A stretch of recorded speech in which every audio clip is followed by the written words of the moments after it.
रमज़ान की मुबारक रातों में जो महव इबादत हो जाए, महबूब खुदा के सदक़े में हासिल हो से जन्नत हो जाए।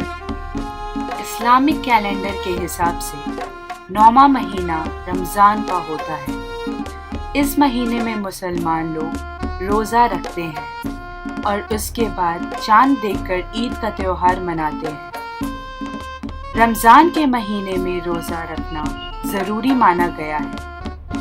इस महीने सभी मुसलमानों को अपनी चाहतों पर नकेल कसकर अल्लाह की इबादत करनी चाहिए। यह महीना सब्र का महीना माना जाता है। रमज़ान को कुरान का भी महीना कहा जाता है। तो आइए अब हम आपको हमारे शीर चाय के कुछ यादगार लम्हों से जोड़ते हैं।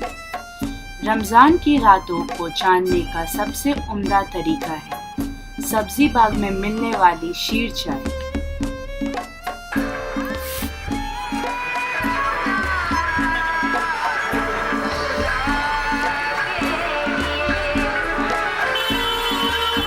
शीर चाय सुबह 6 बजे से चढ़ाया जाता है, पत्ती खौलाया जाता है, 3 बजे तक ये खौलता है। उसके बाद दूध मावा घी में अपना पड़ता है, इसमें तैयार किया जाता है और उसके बाद तैयार होने के बाद 6 बजे यहाँ तैयारी हो जाता है। फिर अफ्तार के बाद रोज़ा खोलने के बाद यहाँ पर बिकना शुरू हो जाता है। शीर चाय ही नहीं, दूसरी तरफ हाजी बेकरी में ये लजीज बघरखानी रोटियां भी मिलती है।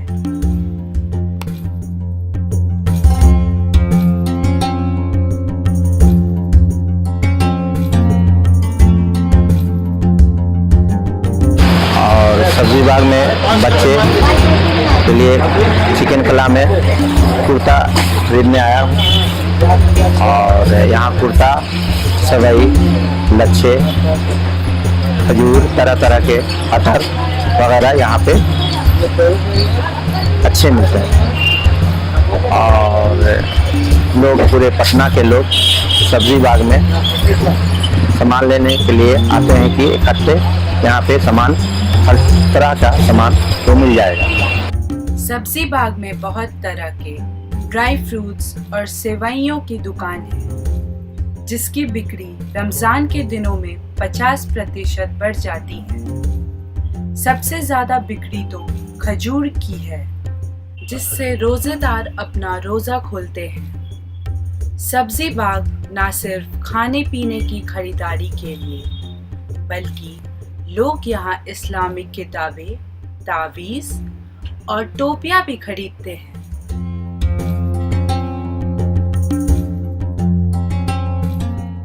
अब आइए बात करते हैं हम पटना के दिल में बसा पटना मार्केट की। सन 1947 में बना ये पटना मार्केट रमज़ान के दिनों में हलचल से भरा होता है।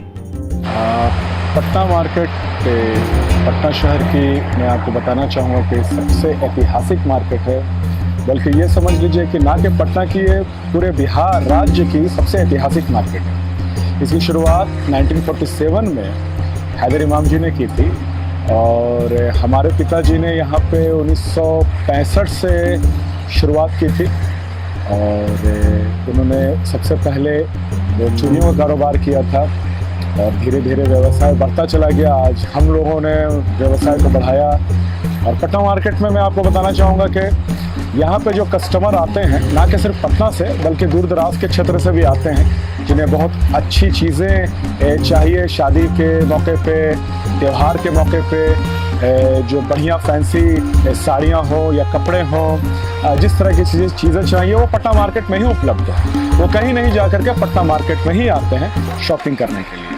दूसरी चीज़ मैं बताना चाहूँगा कि अभी ईद का जो सीज़न चल रहा है, जो ईद पर्व है मुसलमानों का बहुत ही बड़ा त्यौहार है और इस त्यौहार में जितने भी गरीब हों, अमीर हों, बाहर विदेश से भी लोग ईद मनाने के लिए अपने रिश्तेदारों के पास अपने घर आते हैं, तो तमाम लोग शॉपिंग के लिए कहीं नहीं पटना मार्केट को ही प्रेफरेंस देते हैं कि चलो भाई पटना मार्केट चलते हैं, क्योंकि यहाँ पे अच्छी और बेहतरीन चीज़ मिलेगी, उनके मन के लायक चीज़ मिलेगी और बहुत ही रिजनेबल कॉस्ट में सामान मिलेगा।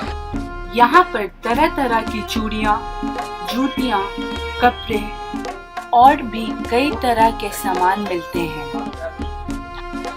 हालांकि ये अपने चेला स्ट्रीट के लिए बहुत मशहूर है।